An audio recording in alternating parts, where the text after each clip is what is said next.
Once upon a time, there was a quiz show called The Chase. It lived far, far away in a magical land called Boreham Wood, quite close to the 25.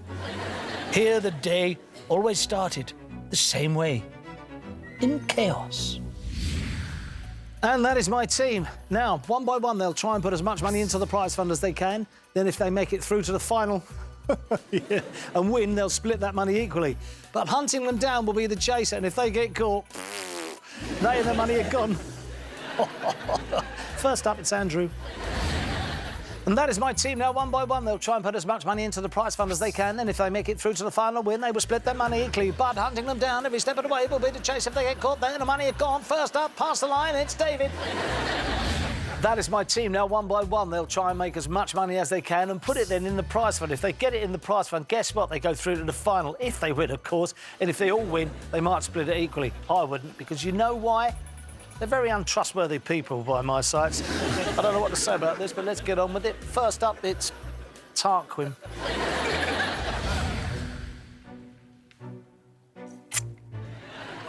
All the brave teams who travelled to the chase were on a quest for great riches, but before they could begin their journey, they must riddle me these 3 questions. Any hobbies? How do you switch off? And what do you do in your spare time? So, what do you do to relax? How do you switch off? So I make chocolate. I'm a amateur chocolatier. So I imported cocoa beans from Colombia, and I made chocolate from scratch for a school project. And as well as that, I make chocolates myself. So I'll melt chocolate from France, and I'll fill it with any flavour I want, salted caramel, anything along those lines. You're good. Can you make beer? Beer? I want to try it, but not yet, unfortunately. Have you got any parents? Yes. That's a shame. I was about to adopt you. OK. Funny enough, this is really weird, right? So I buy a pair of cowboy boots because I go to a rodeo. I riding a bull. I come off the back of a bull, I did. Yep. And actually broke my back. And, yeah.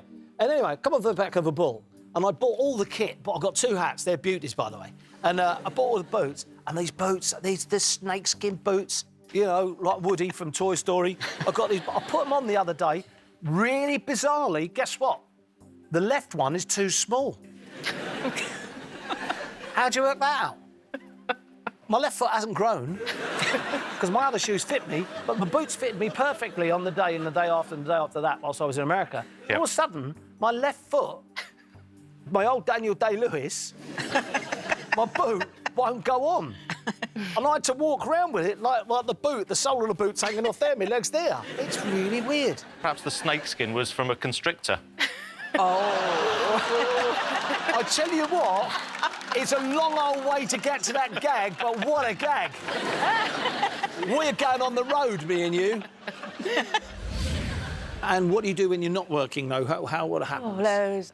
I go walking in Derbyshire mainly with my imaginary dog, Steve. Hold the line.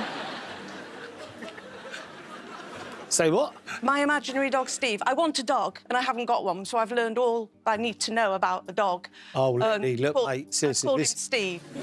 When you're walking with Steve, OK, and Steve does a whoopsie, how do you know where to clear it up? Oh, Steve doesn't whoops. Oh, he doesn't? No, he's a good dog. Oh. I might just keep Steve. And so, after meeting our first fantastical beast, Steve, the imaginary dog... Is that Steve?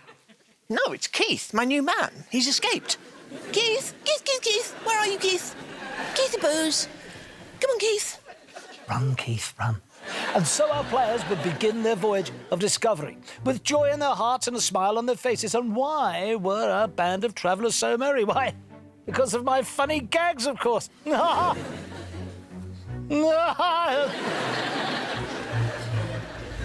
Welcome to the show, Ben. Whereabouts are you from? Oldham. OK.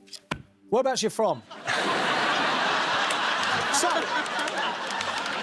Been waiting for 30 years to do that joke. Thank you very much. You've made my life complete.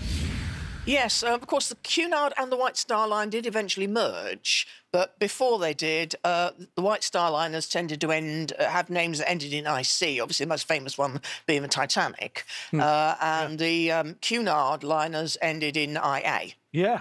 like the Lusitania. Yeah. Titanic. I remember saying to a guy, do you work for Cunard? He said, I work really hard, but there's no need for that sort of language. Old gags are the best. Or maybe not. I went camping under the stars once in Portugal, down in the Algarve. And you just lay there in the stars, and I just looked up, and it was just beautiful. And then I realised someone had nicked me tent.